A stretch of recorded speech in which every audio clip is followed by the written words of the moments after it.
Welcome to the Get to the Root podcast. I'm your host, Dr. Paula Krepstadt. Today I'll be joined by Kathrine Salah.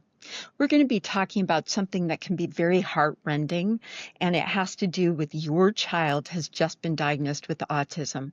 Some of the emotions that go through your mind are disbelief, denial, and shock. Join us as we discuss actionable steps to move your child forward that you have within your own power. I'm welcoming today Kathrine Salah.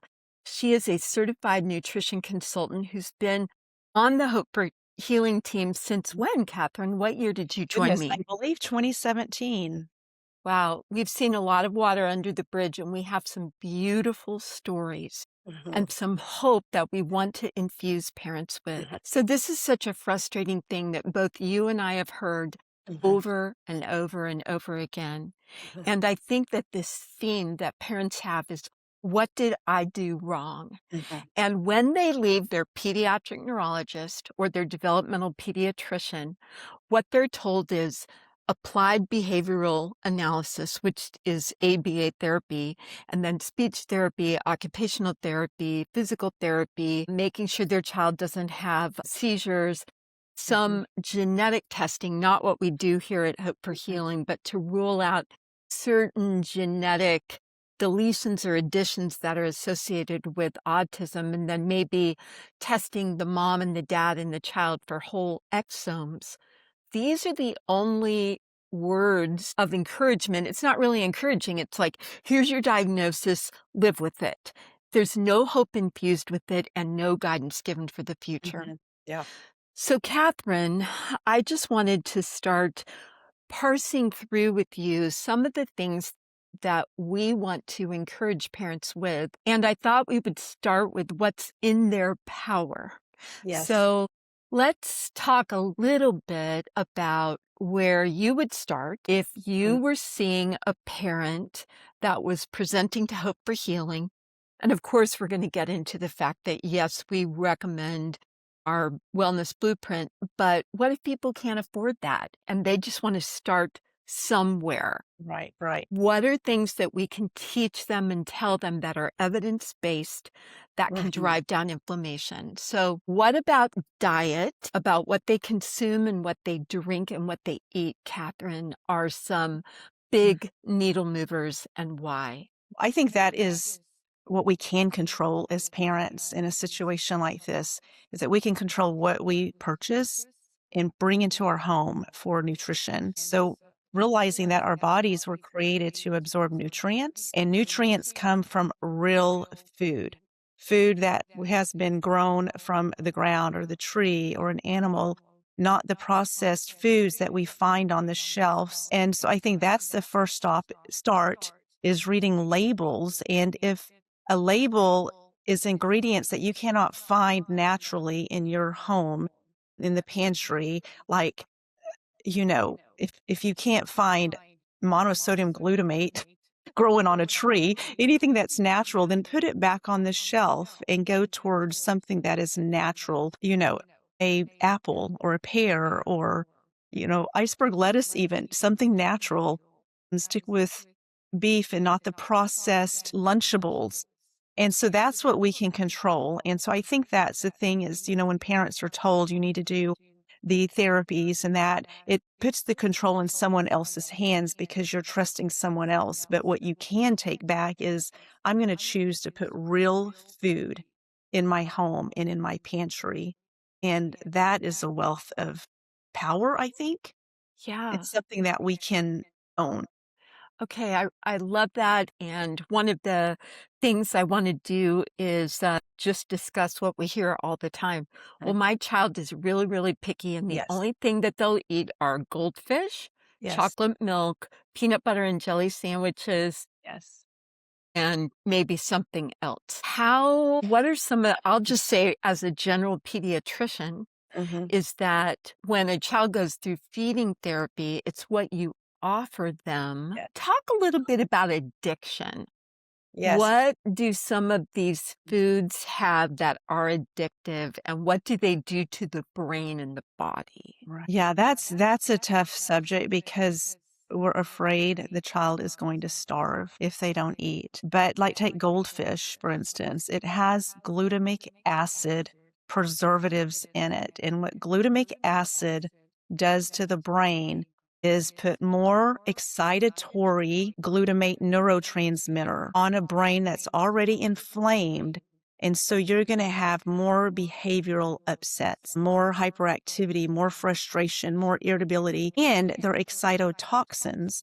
So it creates an excited cell. And what does that mean for your cells? It wants more. It wants more. It wants more. So giving foods like goldfish and those Cheez-It crackers and even some peanut butters that just don't say peanuts on the label. It has all of the other additives. Those, your body, your cells are going to crave it because it wants that excitability, but it's unnatural and it's doing more harm than good. And so it's going to be a job to get your child to not crave that anymore. So That's the hard part. unnatural what you said. Think, and this is something that now that we're hearing nationwide that we're trying to change the foods that we introduce. Yes. Monosodium glutamate, and it hides in food with yeast extract, Mm-hmm. yeast hydrolysate. Yep. Do you know some of the other Aut- names? Autolyzed yeast, anything hydrolyzed. So Okay. these words that we can't pronounce or spell or understand what they are just need to be put back on the shelf or in the refrigerator. I mean, the refrigerated section. So a common frustration that I hear all the time, and something that it's just a frustration. Parents say, I have older children, or I'm not sure my husband will agree to this, or, it's usually mom. Mom is searching, but Mm-hmm. I'm Mm-hmm. not going to stereotype. I mean, I have so many moms and dads that come and say, we're going to do whatever we need to Absolutely. do. And food is medicine. Yes, it is. So MSG, what about a few other things? Sugar Dyes, sugar, yes. and dyes, of course. So when we talk about sugar, what kind of sugars would you say are okay? Well, I would say, of course, fruit. That's like Okay. God's dessert. That's natural and wonderful, but maybe a non-processed, an organic sugar, non-processed. What is it called? Coconut sugar is acceptable. Yeah, I'm not sure what the non-processed sugar is called. Do you're you? hit you're hitting Yeah. on some great stuff. Okay. The Coconut coconut. sugar. Maple syrup is wonderful. Black strap molasses. Is it that? Yeah. I don't Uh-huh. buy that. I do maple syrup and I do coconut sugar. And so and honey.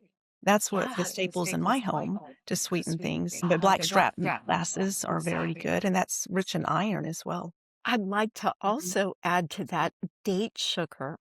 And that's it. So, in the Hope for Healing Amazon cart, we have a couple of products by the Date Lady. Mhm, The mhm. Date Lady has some excellent, naturally sweet things that are used. If you're going to down the road be giving some nutrients to your children, but also just this naturally occurring sugar from dates that are Mhm, very complex. So, I love that. So, we've mhm, talked mhm. about preservatives, things that you cannot pronounce, sugar, uh, dye. Yes. Dye. So we know that FD&C red has been removed from a lot of things. So let's talk about some of the common things that dyes are put into that kids like to eat and drink. Oh, goodness. Gatorade. Yes, Gatorade. Another one is Capri Sun drinks Mhm. and the fruit gushers and Mm. the fruit strips. So a lot of times, and this is something that I learned from a parent, is you can do a fruit infusion, meaning if your child is still drinking from a sippy cup, you can take a slice of an apple. Yes, it will turn brown, or you could take some fruit and put it into the sippy cup. Now it might plug the hole where they're trying to drink, but it'll give them a little naturally occurring fructose from the fruit. That's a good idea. Also, just blending some fruit or in the blender and and then putting it in ice cubes and making little popsicles out of it, you Yes. know? So that's a good idea too. Put a little bit of honey Yes. in it. So these are ways that a parent can start right now to give their child more nutrients and take out what my 5-year-old grandson calls poison. Oh, that's He yeah. has a lot of food sensitivities and allergies, and he says, "Mom, is that poison?" Oh, And, so it's really he knows that he'll get really itchy or he'll right, have right. diarrhea and those kind of things. Right. And Now I think let's that's I think that's the hope, that if you do the hard work for the next 2 to 3 weeks to rid their body of the addictive behavior of wanting it so badly, it takes about 2 to 3 weeks to get that out of their system. If you do the hard work then, your child will feel better, and they will be able to associate that, "Oh, they feel better with these foods and not with these." The hard work initially to get over the child's addiction, the body's addiction to those foods.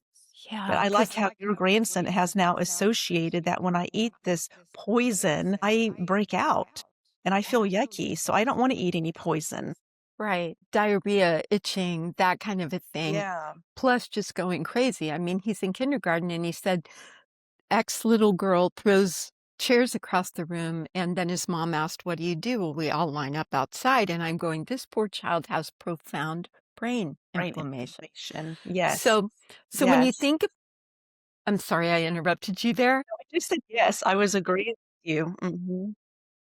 Now let's take the deep dive because we know that making these changes, and this is power that you have as parents, let's Mm. take a deep dive into cow, sheep, and Yeah. goat dairy.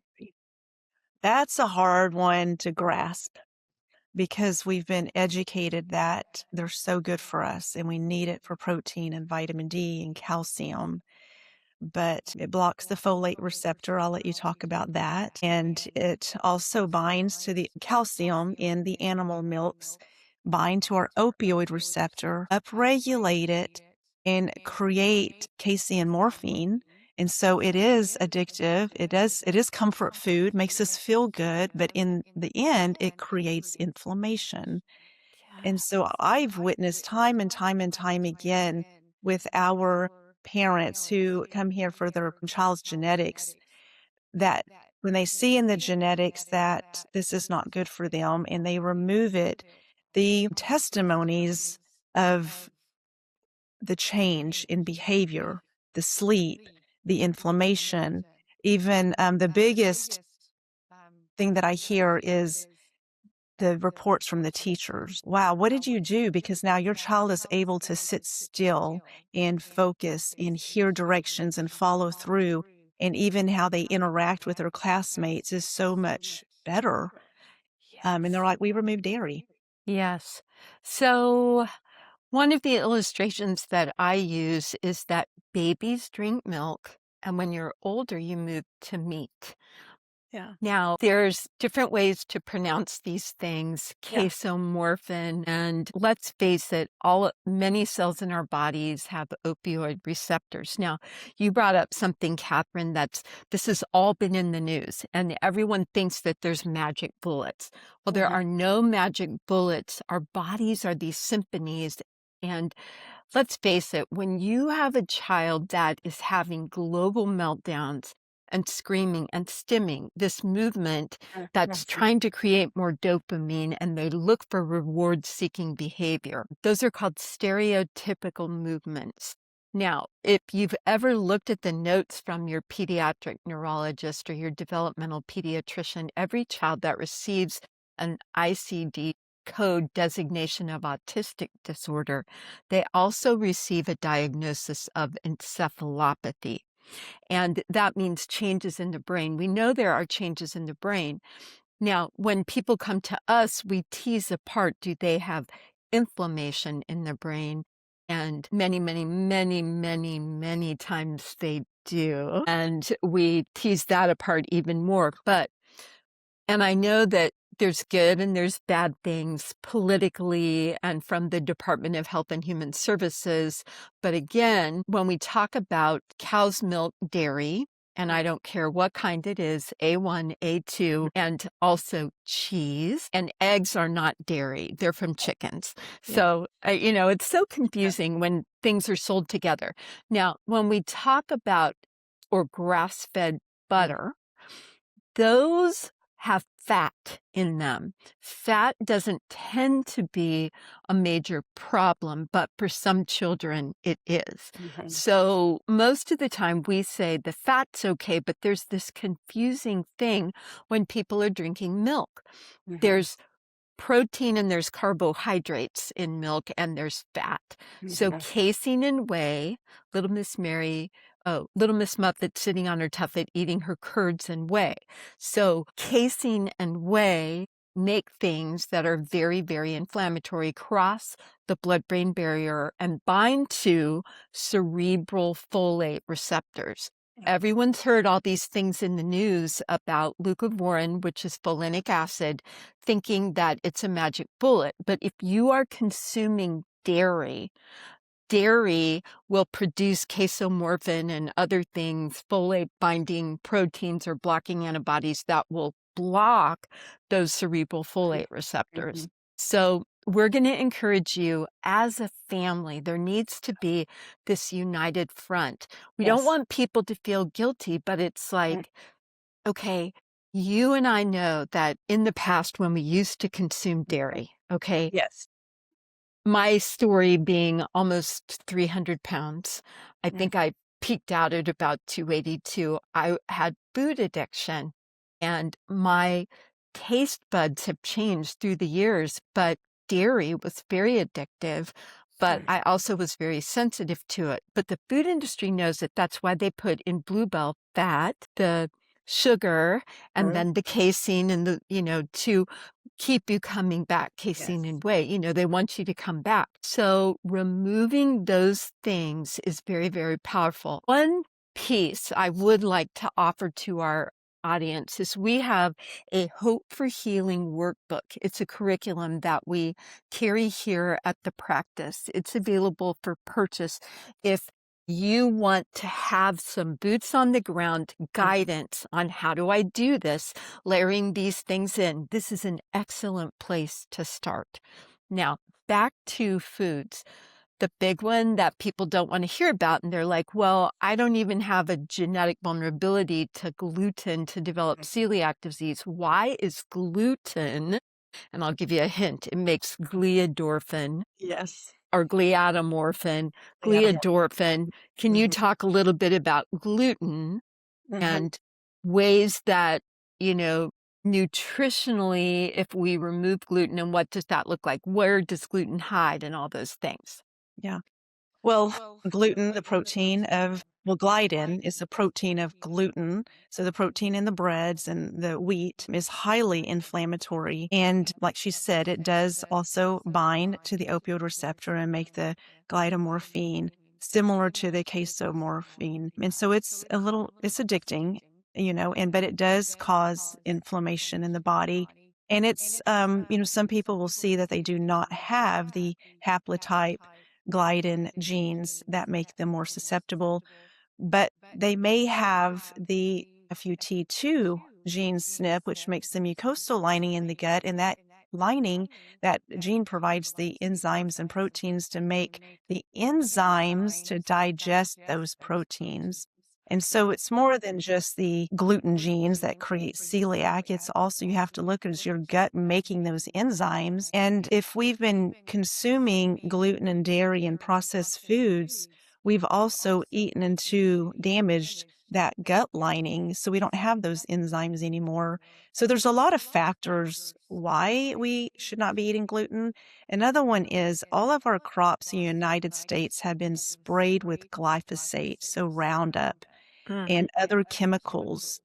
And we're consuming these products and causing a chemical overload in our body, which affects the brain. And so it's important that we just remove the gluten, but also cross reactive plants as well and products. So, what are some of, a lot of times when people hear this, they're like, well, what's going to happen to my child's nutrition? Hmm. And that's a very valid question. Yes. So, Even there's an there's an acronym called BROWS that stands for barley, rye, oats, wheat, and spelt. I'd like to thank Fagron Genomics for sponsoring our podcast.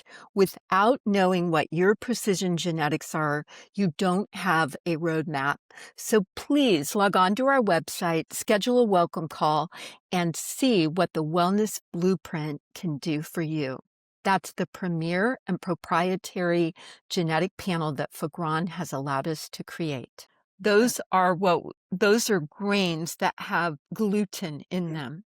And then when we talk about gluten cross-reactive foods, that's dairy, corn, rice, millet, and yeast.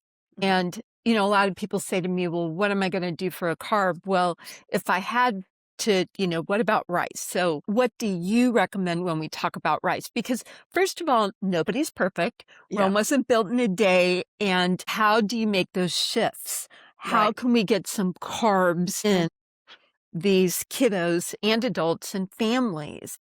Yeah. So What would many you so many cultures, their tradition is rice. I'm like, Americans, it's mostly bread, but a lot of cultures, it's rice. That's their main staple. If we were going to do a rice, like a brown rice or jasmine or basmati, but make sure you rinse it well. Make sure it's organic, non-GMO, and it's rinsed. You want to rinse it really well or soak it for 30 minutes or more. And then limit it. It doesn't need to be your everyday staple food. I would limit it. But what my family uses and loves is quinoa. Mm. And my husband's Middle Eastern, we love grape leaves. Well, I've discovered I could make it instead of the rice with the quinoa. And I have introduced it to his family, his extended family, cousins at a family gathering, and they couldn't tell that it was quinoa. And they came back and said, "These are so good. What did you do? I don't feel bloated. I could eat like 20 of these and I feel great." Where with the other ones with rice, you can only eat 5 or 6 and you feel bloated. And so that was wonderful, and no one knew the difference. And so we also use quinoa for the, salad. I'm gonna draw a blank, but what is the Middle Eastern salad? Tabbouleh. We use quinoa instead of bulgur, and it works great. And Yeah. so we use that instead of rice. I'm really glad you brought that up, Kathrine. So when we talk about cross-reactive, how would you explain that to someone? These parents who are sitting there, they've never heard about cross-reactivity. What does that mean? It's all about molecular mimicry and the proteins of the browse, like she said, the gluten and rice and millet and oats and dairy, they all look very similar on the molecular level. And so the body can't tell, oh, this is gluten, this is rice, this is millet. We're okay with rice and millet, but we're not okay with the body doesn't know. It just sees a molecule. And so it's called molecular mimicry. And so that's why it's just best to be grain free. But there's wonderful grain free products like quinoa and amaranth flour and buckwheat, almond flour, cassava flour. And so there's options. We just haven't been taught those options. Matter of educating ourselves. Yeah. I like another way to kind of explain molecular mimicry is that, and this is the same thing, that you're looking under a microscope and the body can't tell the difference between gluten Mhm, from barley, rye, oats, wheat, spelt, mhm. and corn. Now, if corn, like pirate's booty is your kid's favorite snack, well, remember, if it's organic, and, 99% of the corn in the United States of America is genetically modified. That's why when you drive by a crop, they're all the same height. Mhm. But if it's organic, it's not necessarily recognized as a foreign substance to the body. So there's a little give here and there. You don't have to be crazy. I'd Yeah. like to share a story of encouragement. I saw a little girl last week here in the clinic, and her mom and dad became very intentional before they had their original appointment with me. Like, they had their meetings with our health coach and they received some guidelines on how to move forward. But this Hope for Healing curriculum that we offer, the Hope for Healing workbook, really, really helps guide people if they're not able at this point in time to join as far as a patient or do coaching or any of that. But This little girl's stimming and Mm. toe walking had decreased by 80% Wow. by just removing the gluten and the dairy. And that's what mom and dad did. And it hasn't been easy. They Mm-mm. would tell you it was not easy. Going back to those emotions. So, well, we're kind of wrapping up this Yeah, yeah, portion. So, yeah, yeah. parents, think about removing these things from the diet of Mm, what you can't pronounce. Yes, it means there's some more cooking involved. I know that. And mm. we just have to adjust our lifestyles to that to give our children and ourselves nourishing and healthy Yeah. food that's fresh. I mentioned something that else is so helpful Please, that please. include your extended family in these discussions, in the appointments, even if it's close friends that help you nanny, because you need a village. You need your team to understand the importance of getting on board with this diet. It is so hard that you're doing all of this work at home, but then they go visit grandma and grandpa who don't understand because it's just not in their generation, in their knowledge to understand. They didn't have all of these inflammatory things when they were and raising you. And so it's really hard. But if you get everyone a big meeting and let everyone maybe come. We welcome the whole family to these our appointments. Have the family read the workbook and just have your village on board with you. That would be so helpful. Sometimes it's not possible, but also, moms and dads, you're not a short order cook. And so I encourage my parents, if this is the way one child needs to eat, then the whole family needs to buy in because for one, it's too hard. Your grocery bill is going to be way much more if you're doing things differently for everyone. Also, it's not fair for the child who feels like they're suffering eating these, having to eat different from the other children and to feel different. You want them to know they're completely lovely and wonderful in their own way, and we're just going to help them adjust how they feel. And Yes. so I just think the whole family should get on board, and it's going to be less stressful for everyone involved. I really appreciate you bringing that up because there's this sense of deprivation, Yeah. but it's all about your mindset. And it's like, Mhm. I am creating for my child Yeah. success. I'm Yes. creating for myself an environment where we are nourishing our children. Now, here's another thing. Mhm. We have diagnosed children here at Hope for Healing as young as 2 and 3 years old with Hashimoto's thyroiditis, which is an autoimmune thyroid disease. And it's much more common in populations that tend to eat a lot of wheat-based tortillas. Mhm. And it's so difficult talking to grandma and grandpa. But if you can get them on board to see, Mhm. we're trying to put this autoimmune condition Mhm. where you're starting to destroy the thyroid gland into remission by removing the gluten and the dairy. And we're trying to calm the entire brain and nervous system and start gut repair by Okay. removing inflammatory foods. And I like what you had to say about quinoa. Quinoa, you can actually soak it for Mhm. 2 days and rinse it multiple times, like 48 hours. There are legumes and quinoa, which is really a seed Mhm. that has something in the coating called lectins. And lectins, if those lectins aren't broken down, they can cause a lot of gas and things Mhm. like that. But if the gut isn't functioning well, you might need enzymes or those kind of things. So we do have Dr. Paula's chewable enzymes, and we need to put that into our little show link there. But that's available. Soak that quinoa, and Mhm. that will be a very helpful thing. And I really love what you had to say too about your family being, Mediterranean descent and Mhm. eating a lot of hummus and rice, that you've switched over to quinoa. Can you Okay. speak a little bit more about why the gluten affects the thyroid? Yes, Mm. so it all has to do with the case of mistaken identity. So if we look at thyroid tissue, it actually looks a lot like gliadin and casein.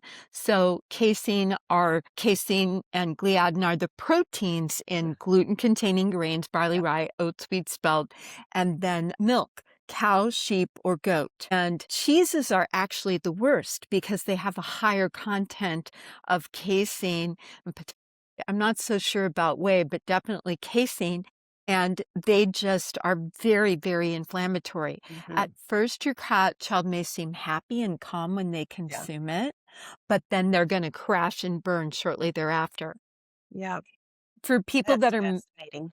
Yeah, for people that are members, so it's a case of mistaken identity. You build antibodies to gluten or dairy, you attack the thyroid gland, and what we want to do is move that into remission. But once you've developed one autoimmune condition, the march continues.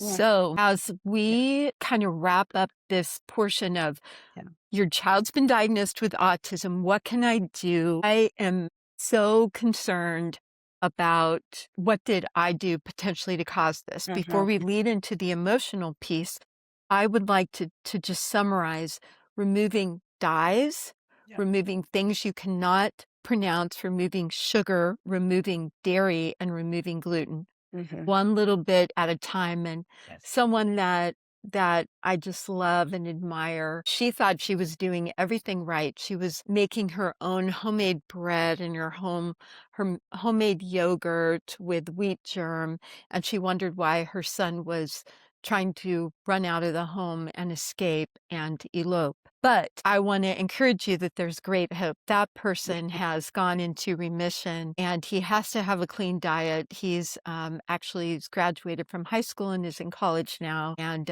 it's taken a long time because autism is not just one thing. Yeah. And then we've given you a few stories of hope and encouragement. We'll be interviewing some families that have been on this journey with us here at Hope for Healing to also kind of outline some of those other things. Kathrine, let's Mhm. talk just a little bit about the emotions and the Yes. guilt that parents feel when their child has been Mhm. diagnosed with autism Mm. and a way to flip their thinking. Yes. I understand that feeling of guilt as a mom. My child was not diagnosed with autism, but with a profound learning disability that she was diagnosed when she was 10. And so I immediately went into the guilt. So I understand that. And I think it's important to process that. Don't ignore that you feel guilty, process it. But then what's so important is to go, wow, I'm so grateful I found out. I'm so grateful that we now know we have a name, we have a diagnosis to know what's going on inside this body, and then have hope because the body heals and it's designed to heal. We just need the knowledge to know what's the next step. And so I think it's very important that we take the positive look because Candace Pert is a neuroscientist that discovered in the 80s in her work that emotions are they're molecules and they bind to our they're neuropeptides. So they're binding to our cellular receptors, they're binding in our organs, and negative emotions take up two places on our cellular receptors. Mm. Positive take on one. And so it takes really two positive reactions to make up for a negative reaction. And so that's why we have to know that it's just, what do I need to know? What do I need to learn? How do I need to bring hope into this? And being grateful that you have knowledge and being grateful that there is hope. And so using the knowledge, seek it out, it will come to you. If as a parent, if you seek it, it will come to you. And once you get it, then have hope that knowing it's hard, but have hope it is doable and we can accomplish this. And so the positive is so important to have positive emotions. I think even accepting your child for where they are now, but having hope and visualizing where they can be. I know when my daughter was diagnosed, I would every morning tell her on the way to school, you are intelligent, you are intelligent, you are intelligent. And I would make her repeat that back to me 3 times. And then I found that she was writing it in her journal. So she was crossing that right and left hemisphere in the handwriting, which I found interesting. They take it out of schools now, but she was handwriting, I am intelligent. I mean, just line after line, page after page. And She couldn't pass the STAR test her 5th grade year, had to go into all kinds of tutoring. Hmm. She'd been tutoring ever since she was in kindergarten, but at any rate, had to do some special tutoring all through junior high.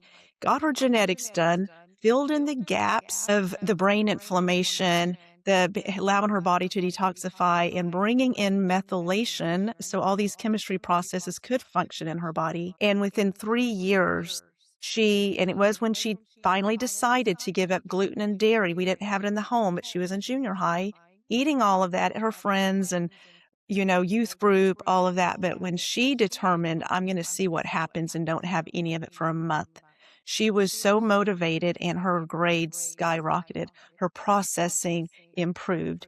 And she now is in college, Dean's List, full ride because, full academic ride, doing amazing. So that's the hope. And I share that hope because it makes me cry every time. But we have to know that our child is programmed naturally to heal.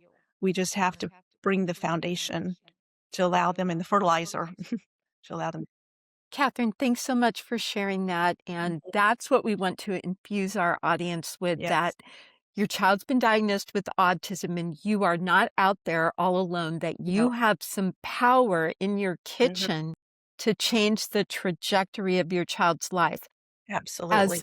lots of people have been seeing this, that if you don't deal with the dysregulation of the nervous system, Mhm. that it's extremely difficult to move forward. And I think that that starts with parents.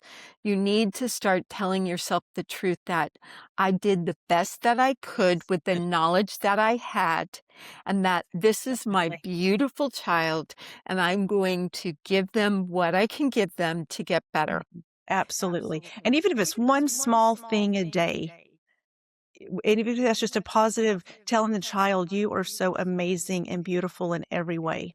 Just that one small thing. And then maybe tomorrow, it's now I'm gonna take the step of removing finding with gluten. Maybe Mhm. that's your step tomorrow, or maybe next week, maybe for the next 7 days, it's encouraging your child. It's very we're on a journey, we're not on a sprint. It's a journey.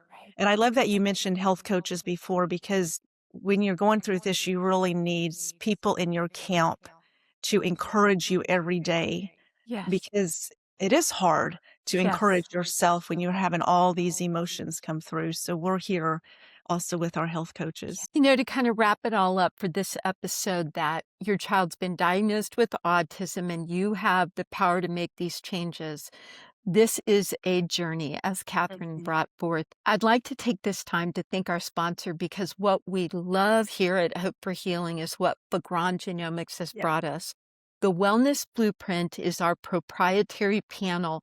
There are lots of genetic companies out there. This is not about ancestry. This is not about what diseases you or your child may have, but it's about systems. Our body is uniquely made. It's like a symphony, and the Wellness Blueprint is what we highly recommend. That's where you start. That is a great place to start. That's Mhm. available online. It'll be in our show notes. And I just want to encourage all of you, and I want to thank Legrand for sponsoring us. So Yes. don't give up. Start moving these poisons out of your child's diet, out of your child's home, and know that they're not going to starve to death.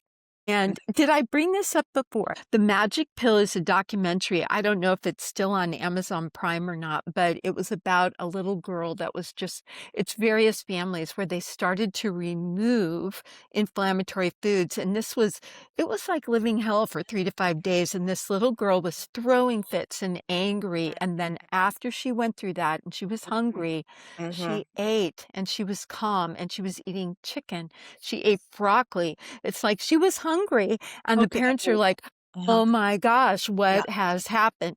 Now, there are some extreme cases. However, you can change those taste buds over time and the draw goes away too. So you're just loving on your child, and we wanted to give you those tools to make a difference. Yeah. So thank you. This is the Get to the Root podcast with Hope for Healing. I'm Dr. Paula Krupstadt. Thank you for joining us today. Bye-bye. Thank you. Thanks for joining us at Get to the Root with Hope for Healing. If this episode helped you, follow and share it with someone who needs it, and leave a review. It helps others find us too. For a free consultation, visit our website at gettotheroot.com with the number 2 and schedule a welcome call. We'll see you soon.